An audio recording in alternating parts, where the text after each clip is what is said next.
Hello friends, welcome to my video on KP Astrology from riches to rags.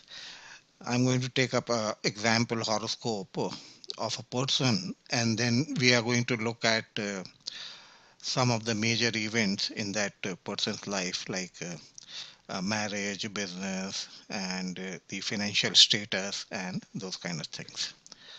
Now this video is intended for the KP students with some reasonably good experience, hands-on experience, and because I'm not going to discuss the basic concept of KP over here, and I would assume that you already know what is meant by cuspal sublord or the sublord, or what is meant by significators, what is meant by the grouping of the houses.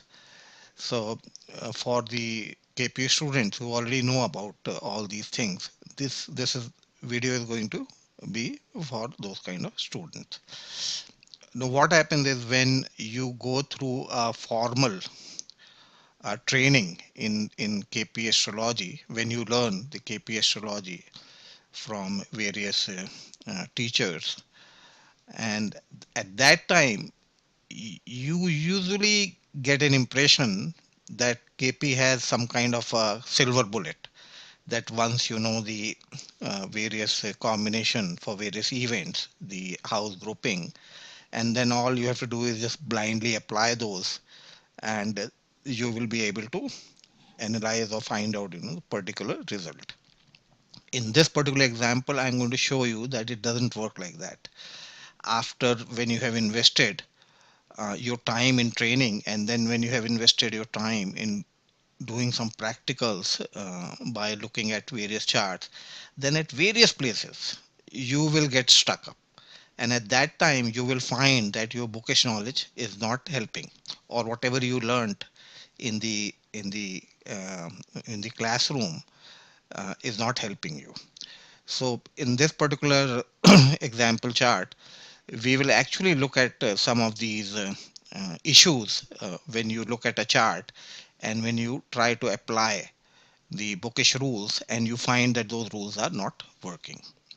Now, this is the chart of a person that I know from very close quarters, and I know the various events in his life, and he recently passed away. So, when retrospectively, when you look at somebody's chart, and you try to analyze the various events in that person chart from the using some kind of a method, KP method or the Parashari method. Now this birth time is fairly accurate, but I think there is plus or minus 5 to 6 minutes of difference in the birth time. So I'm not going to use the cuspal sublords. In one of my videos, I've explained you that the cuspal sublord, they move very fast, and if you have some doubt about the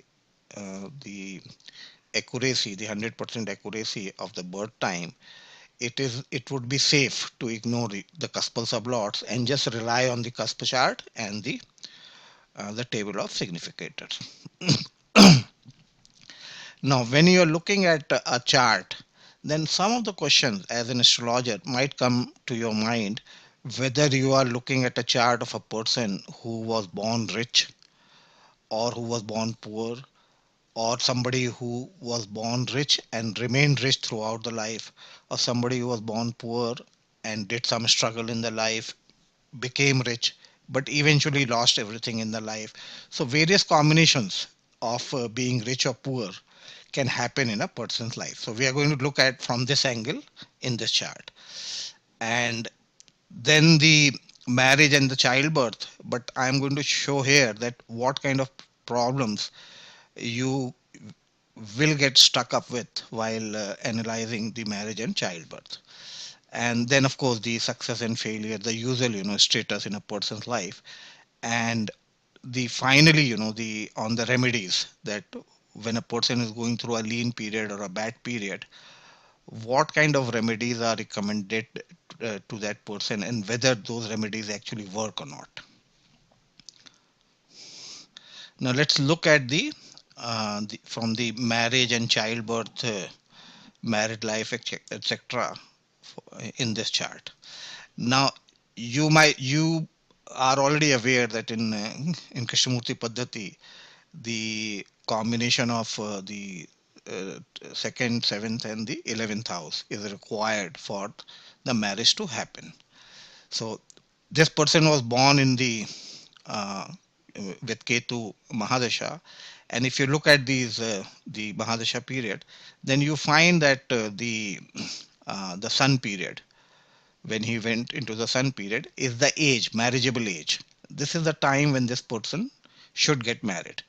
Now, if you look at the Sun and you see what kind of significator the Sun is showing, you will not find 2, you will not find 7, and you will not find 11. So this is one point where you immediately get stuck up.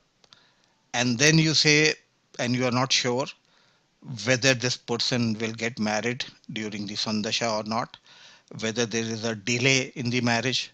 And when you look from this angle, whether the Mahadasha is promising marriage or not, and you see that Sun is not connected with 2, 7, or 11, and then you think, okay, then maybe in Moon Dasha this person might get married. But if you look at the Moon Dasha, even in Moon Dasha you don't find the significators for marriage. So now you think that there is a denial of marriage in this chart by using common sense. I mean, uh, uh, uh, uh, by the end of the Moon Dasha, this person might have been at least of 40 years of age. So you think that there seems to be some kind of a denial. And to reinforce your interpretation, you say that the Sun is in the star of Saturn and the sublord is also Saturn. So Saturn is a planet of denial. So obviously you try to add up all these points, that Sun is not indicating the 2711, and at the same time Sun is in this star and sub of Saturn. So it means there is going to be a denial. This is a usual conclusion that you will reach uh, uh, by using your bookish, knowledge. But this person actually got married in Sandasha. He didn't have any problem, and it was a he got married at 23 or 24 years of age without any problem and with no delay, no hassle, just a smooth, simple, plain marriage. So what do you do with this theory of 2711?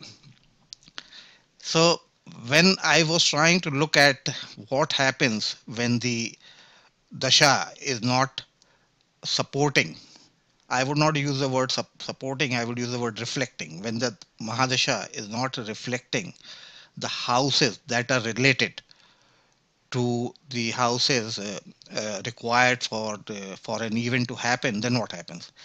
So I was able to find one article written by Professor Krishnamurti in his magazine. He used to edit a magazine long back. The name of the magazine was Astrology and Otherist.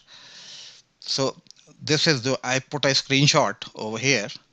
I don't know how readable this screenshot is, but in this particular article by Professor Krishnamurti, what he is saying over here is that find out the significators for that particular event. In this case, we are trying to find out if the sun, the dasha of sun, uh, which would happen in the marriageable age, if it signifies the concerned houses. Now, the Krishnamurti says, but if the Dashanath is not one of the four, that means if Dashanath is not one of the significators, like in this case, Sun is not the significator of 2, 7, or 11, then he says go further and find out whether Dashanath has any connection. So, what this particular thing tells us, now if you read Krishnamurti's books, Krishnamurti in his books always talks about 2711, finding the significator of 2711, but in this particular article, if you look at what Krishnamurti is saying is that if the Dashanath is go further and find out whether Dashanath has any connection. This usually means that when we make this kind of a table of significators, we tend to ignore the conjunction or aspects and because they are deemed to be signifying what is called as a weak significator. So we don't take them much into consideration when we lay down this kind of a table. So what Krishnamurti is saying is that look at whether the Shanath is has any connection to one of those houses that is required for marriage through conjunction or aspect, then it should be okay. Then you should think that the Shanath is okay. It is promising marriage. And in this chart, if you look at the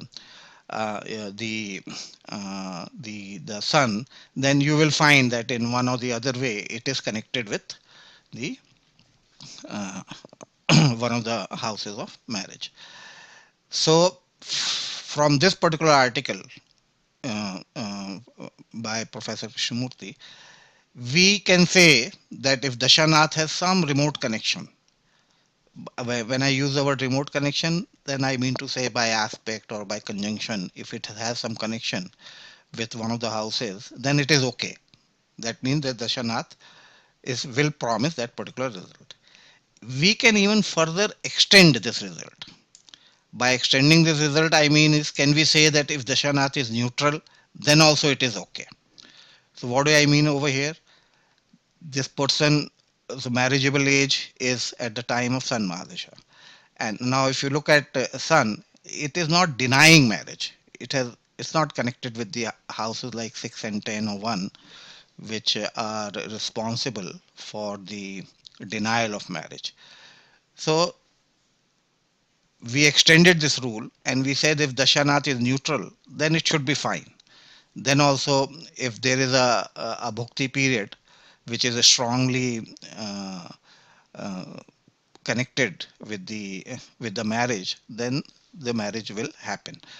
But at the same time, we should not stop here. If we have tried to create a rule that if the Shanath is neutral, then also the event can happen in its during its period, because then we have to extend this rule not only to the marriage, then to everything else. Then even if we are looking at, let's say, the long journey of a person or a person going abroad, then also we have to apply, this kind of a rule. We say if the even if the Dashanath is not showing 3, 9, and 12, which are usually associated with the long travel, and that doesn't mean that a person cannot make a long journey. So this is one point that you have to bear in mind, that when you are trying to apply your bookish rules and they don't work, then you have to stretch your imagination and then look at the methods to arrive at some kind of a solution. Now in some videos that I see, when this kind of scene appears where a person got married during the Sandasha, and Sun has nothing to do with the marriage houses. Apparently, in this table, it has nothing to do. So immediately, the instructor or teacher will start making changes in the time of birth. 5 minutes, 10 minutes, 15 minutes, 20 minutes. Okay, unless some 2, 7 or 11, something starts appearing over here. Now, my own personal belief is that this is a very dangerous way of uh, of trying to stretch the horoscope to fit into some kind of a bookish rule. I would strongly advise that don't do this thing. I know that this person's chart, the time of birth is fairly accurate, and just to prove that the sun is has somehow direct connection with 2711, we should not be applying 10, 15, 20 minutes plus minus rectification at our recklessly. This is not a good thing to do. So that's one of the thing. And in the during the Sandasha, he got married. And another thing is that, like I said, when we are looking at the star lord or sub lord, sometime we say that because the Saturn is there, so it might cause delay and all that. But in this case, it didn't happen. Everything went fine. He had a normal married life, no issue with his married life. He was also able to raise a couple of children also. Now, from the education point of view, it is simple that when you look at the lack of 4 and 9 and 11 also, because they indicate a higher formal education, like graduate or postgraduate, that kind of a level. So if you see a proliferation of 4 9 11, you can safely say that this person will have a very good education. But you don't find any too many of these 4 9 11 in this horoscope. You do find 4 9 appearing here and there. So this person has a decent education. I think he just graduated, and after that he ended his education. Now let's look at the business and service. Now when you look at this kind of a chart, and now if you're looking at, let's say, the a newborn child with this kind of a chart, and now you have to write the whole predictive side. You don't know about this person. This is just a newborn child, and you have to write what this child is going to do as a part of his career or as a part of his profession, which is a very tough thing to analyze. Even in Krishnamurti Paddhati also, it's very tough to analyze. So with business and service, there are so many questions again, that can happen. Whether this person will go in a business, or whether this person will go in a service, or whether this person starts as a businessman and then after doing business, he for some years, for various reasons, he decides that the business is not working properly, so he closes down the business and start doing service. But after doing service for a few years, then he find that there are some good opportunities in the businesses, so he leaves the services and joins the business. Or there could be scenario where a person is in a service, but parallelly he also has a business. So all these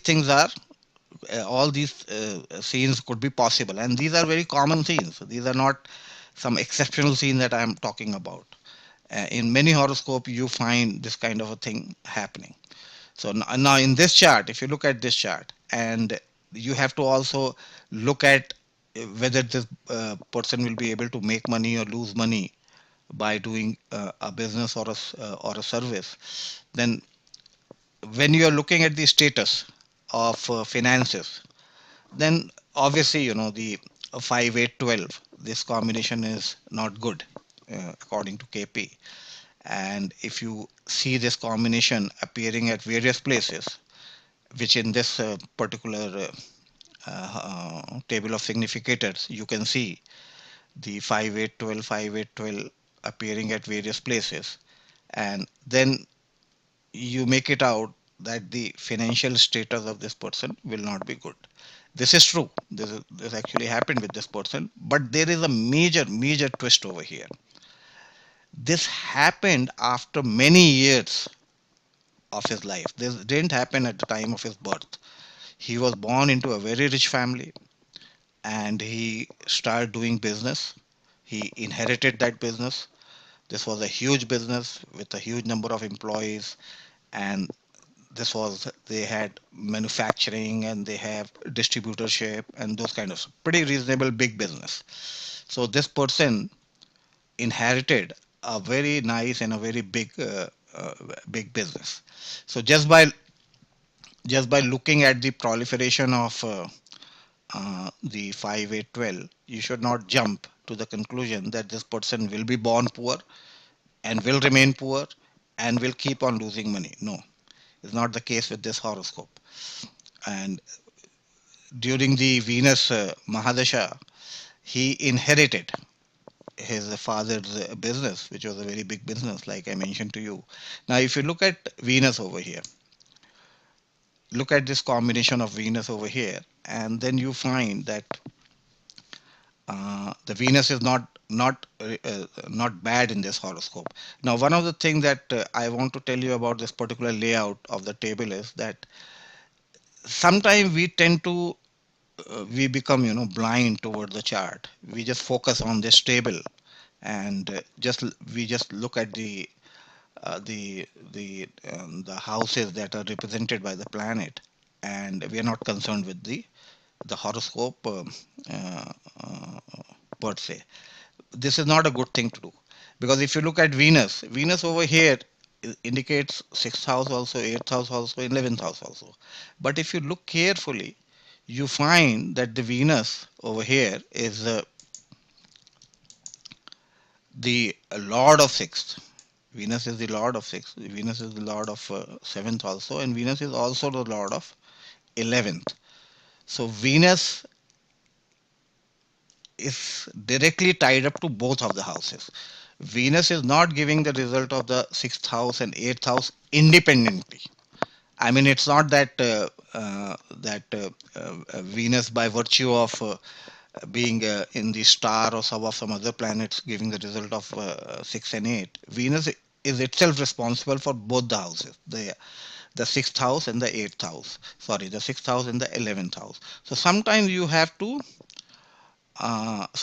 frame, these kind of statements within you, that Lord of sixth, which is also the Lord of 11th. That is what I'm trying to say. Lord of sixth, which is also the Lord of 11th, or the Lord of 11th, which is also the Lord of sixth, is in the star of the planet for which represent the 10th house. That's the Mercury. So when you look at the horoscope also and the table both, then you will not miss this point, that why this person was born into a very affluent and a wealthy family. So this one particular point that I wanted to bring to your notice over here. And then obviously, the 8 and 10 is not bad. And when you look at the what Krishnamurti has to say about people who, or the persons who inherit the parental business. Now, the eighth house, which is usually meant for legacy, and then normally we tend to say that by legacy we mean the insurance or the gratuity or the provident fund, those kind of things. But it's not that. The legacy also means the legacy business that has been inherited from the parents, and it's not that the parents have died and then this person has inherited the business. He was uh, he became a part of the our father's business when his father was alive. So 8 and 10 is not a bad combination, and here also the 6, 8 and 11 is not bad. And Krishnamurti has also mentioned that when the 10th house has some connection with the 6th house, then a person will usually go into parental business. We know that 6 and 10 are required, but apart from that, Krishnamurti has made this statement, and the reason he has mentioned is that the father's business, this ninth house indicates the father, and the father's business is indicated by the 10th house from the ninth, which is this house. So when this house has a connection with the 10th house, then the a person would be able to inherit a father's business. And now, lot many times when Krishnamurti mentions that connection, so that particular word connection is a very vague word. It's not very well defined in Krishnamurti's books. And then you have to think about what this whole connection business is meant by Professor Krishnamurti. Now, if you look at this particular chart, you see that how the 10th lord, which is Mercury, right? Oh, Mercury over here.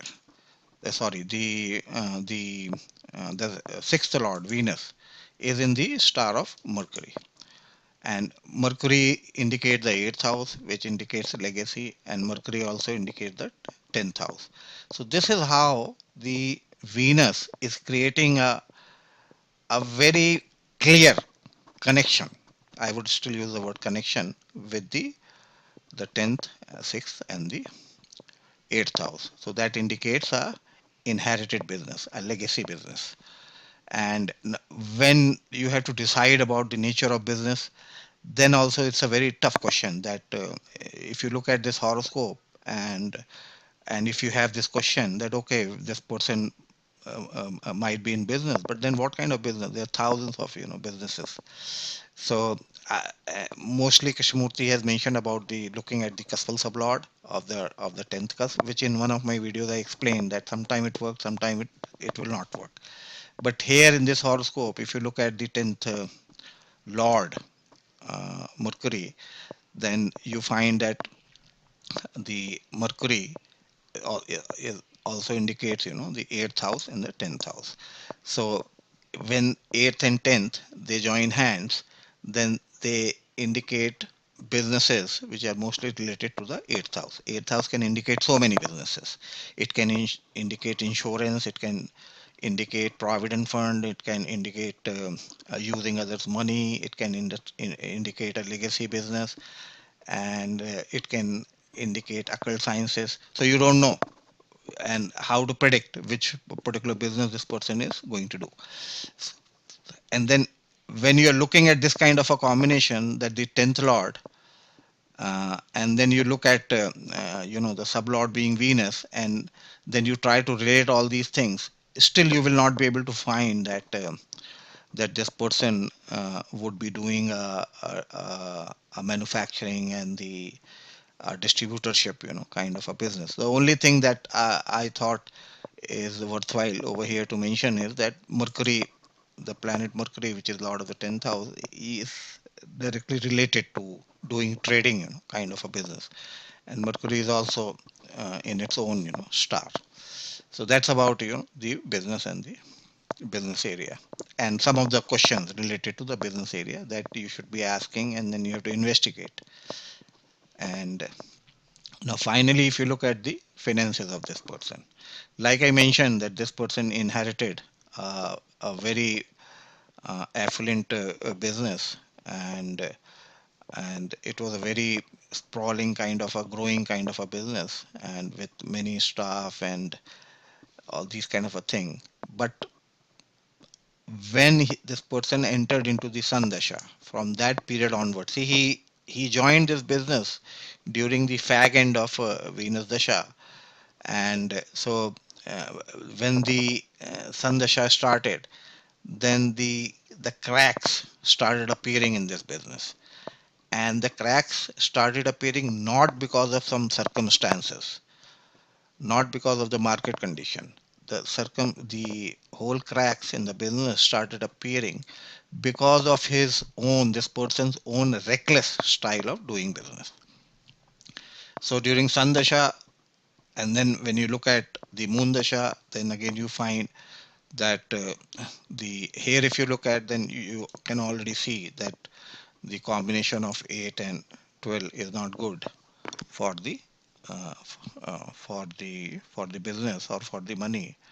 And here the Mahadasha is definitely indicating that this is not a good period for the financial status, though during this period he got married and raised kids and all that.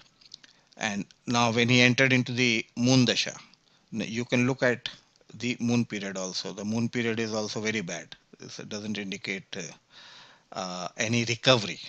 Whatever cracks that started appearing in the Sandasha, all those cracks became bigger and bigger in the moon dasha. Now, when he entered into the Mars dasha, the same thing continued, and the business went from bad to worse, and there were a lot of borrowing that was happening. Now, here I want to tell you one more thing, that during the Mars period, the he in fact tried to expand his business, and in terms of the turnover and all that, the business did increase manifold. So, but the end result, the profit or loss statement, it was complete loss because there was a lot of borrowing from the market, and there were huge debts. And though in during this period there was an expansion, and you can see that what could be the reason, for this thing. Rahu in this chart is actually not bad. Rahu has to do both the things, but Rahu is not bad. And so I think during the Mars Dasha, this is what happened. And Mars is extremely, otherwise very bad in this chart. And if you compare the Mars and the Rahu, then you find that Mars seems to be uh, a bad compared to Rahu. So when you have to look at the overall the order of how things were getting from bad to worse. So Sandasha was bad, Mundasha was very bad, and finally Mars was also bad. So at one point of a time, any business which is that is consistently losing its money, then at some day it is going to lose its steam. That means the business is going to come to a standstill. So if you look at both the Mars and the Rahu, then by looking at the grouping of the planets, you might think, and I also thought, that Mars period is the period.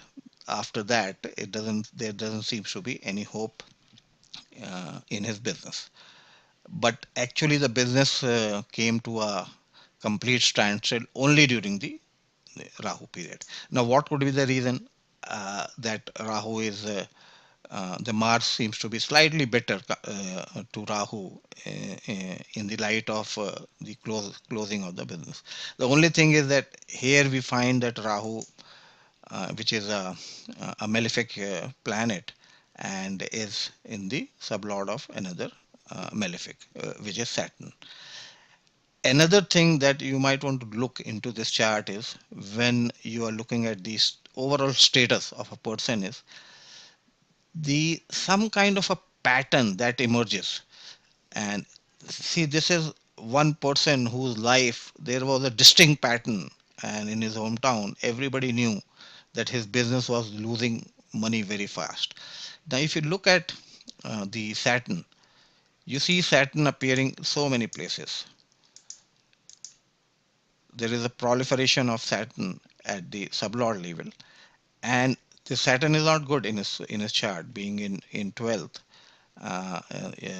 The moment it join hands with the other bad houses, it is deemed to do a damage, because 12th house indicates out and out loss only. And not only this, if you are aware of the supremo theory that I spoke to you about, or the what is called as the fourth step also, which basically means that you have to look at the where this particular sublord is deposited. So Saturn is deposited into, if you look at Saturn is deposited in its own chart. So this creates a very lethal kind of or it gives a very lethal kind of a power to Saturn. And whole of his life, when he was in business, every single year he was full of tension, and he was always being chased by his bankers, or by his creditors. And but despite that, he never fell sick. So that's one of the another thing. A lot of other things can be discussed, but I don't want to go into that detail. And all I want to discuss is the main points over here, that when when we look at these the proliferation of Saturn, and we also look at the fourth step, and we find that Saturn is again in the star of Saturn, then we might think that there is some kind of a yoga in this horoscope. Now, in Krishnamurti Paddhati, there is no concept of yoga. But when you look at these kind of a very vocal or very prominent thing like the placement of Saturn in the sublord, then you think that this might create some kind of a pattern. Now, this can only be validated by looking at some more charts. So if you have some more charts where you think that this person's life has some kind of a pattern that stands out apart from the usual stereotype, then you might want to look at what kind of a pattern a particular planet is forming in this in that specific horoscope. Another thing is that the moon and the Rahu, they are self-significated. So sometime when you look at these kind of a table, then you don't get any special kind of a flag that these planets are self-significators. What are the self-significators? Self-significators means if there is if no planet is deposited in that particular planet's star. So if we look at the star lord column, so you will find that Rahu is doesn't appear over here. Nowhere Rahu appears. And similarly the moon also doesn't appear over here. So in that case the planet becomes the self significator. For example, here we find that moon is the significator of the fifth house. then we think that moon is just a very weak significator of the fifth house because of being, just the being placed over there. But since no planet is in moon star, so the moon becomes a very strong, very strong significator of the fifth house. So do take into consideration the self significator, and Krishnamurti has given very much importance to the self significator. And again, in this chart, you will see that there are some intercepted, cusp. For example, the Cancer is completely missing from here, and similarly, you find the Capricorn is missing in the cuspal chart. Cancer been the uh, would have appeared in the ninth house, which is a house of some kind of, I would say, providential help or luck. But in this chart, the because of the intercepted sign, the Cancer sign owned by Moon, that would have appeared in the ninth house, has completely disappeared. Sun and Moon, since they will be owning only, one house, so it for especially for Sun and Moon, it becomes important if their particular cusp is missing, and which particular cusp is missing, that also becomes important. So the intercepted sign, they play some kind of a mysterious role in a horoscope. So now this person, when he was going through the all the bad periods year after year after year, so what happens? These kind of people, they approach the astrologer, and they try to figure out that is there any remedy that is going to fix their problems.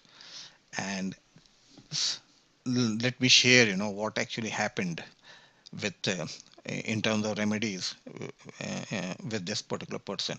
So initially, when the cracks started appearing in the business in the Sandasha, and there were some worries, so the initial instinct of a person is to go meet an astrologer and find out which gemstone would be suitable.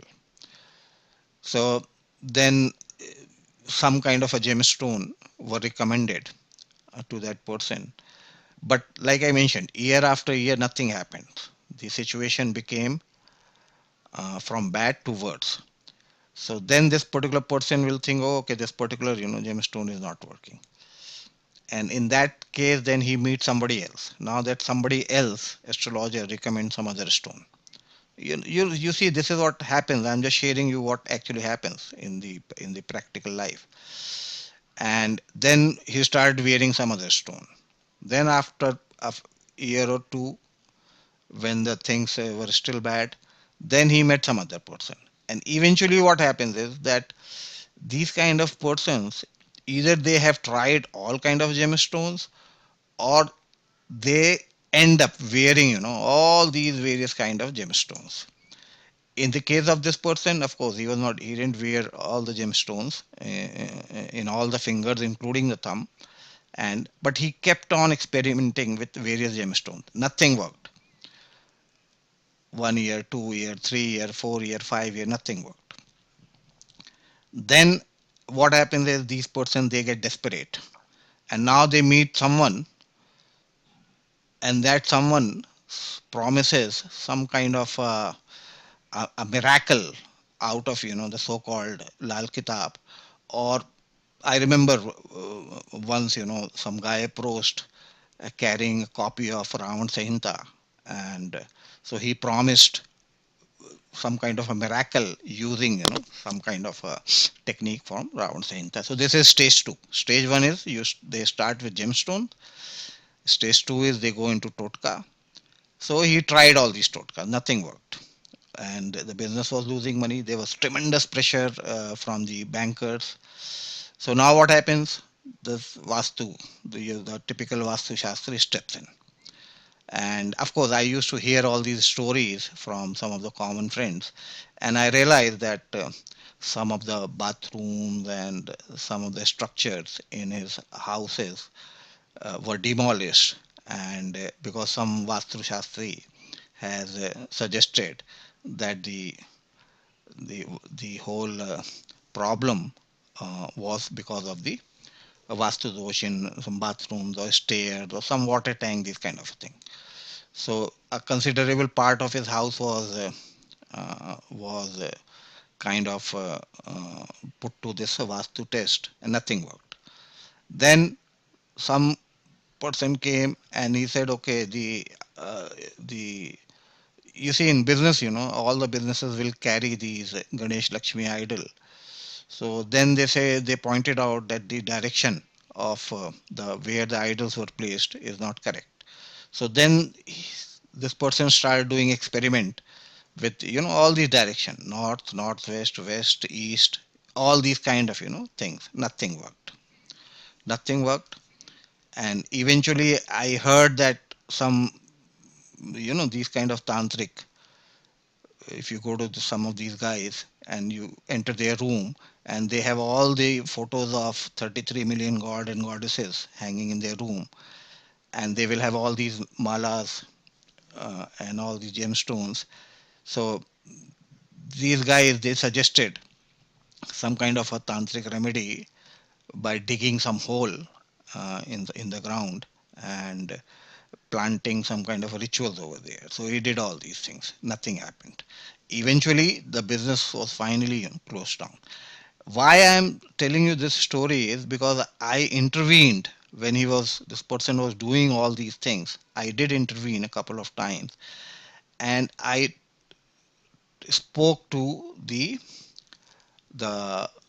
financial officers in his businesses, and these were very nice guys. And I had some kind of a discussion, and they shared some data with me, saying that this business had no issue at all. It was a simple, straightforward business. But until a certain business rules, simple common sense rules of a business were followed, this business will keep on going down and nobody is going to be able to salvage it. So after hearing from his chartered accountant and the financial planners, I did speak to this guy and I tried to convince him to listen to these persons. See, in when you go out in the market or you become an astrologer, it's very difficult for you to recommend taking a matter of fact approach or taking a common sense approach. So, but I told this guy and I recommended him that why don't you sit you with your with your chartered accountant, financial planner, and listen to them what they are also saying. But you see, the usual thing is not to give or the usual feeling is that these people are not they don't have any divine inspiration, and compared to these kind of people. I told him that the god that has created all these kind of things, remedies, these kind of remedies, same god has also created these kind of experts. So you have to look at that logic. The same god has created these kind of experts also, they can help you. But you will face this problem that since unless you wear all these malas and all these gemstones and create that kind of a aura around you, which many of these astrologers they create. They'll put all these nice photos of god goddesses in their home, in their office, and their fingers will be studded with all these gemstones, and they will be putting all these malas, but they carry more weight rather than these the professionals who might be simply wearing a jeans or a t-shirt.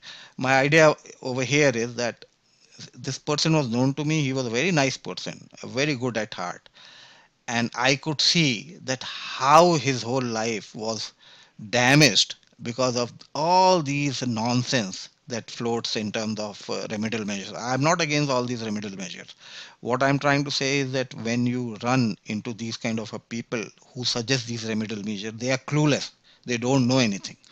They are in the market just to make money, and they take all these vulnerable people to a ride, and eventually their lives are destroyed. So since now you are a budding astrologer and you will be looking into the horoscope of many people, most of the people who will come to you will have some kind of a issue in their life, think about, suggesting a remedy to them, and be practical, make use of some common sense, and just don't try to steal, some money from them. So that's all in this video. Hope you enjoyed watching it.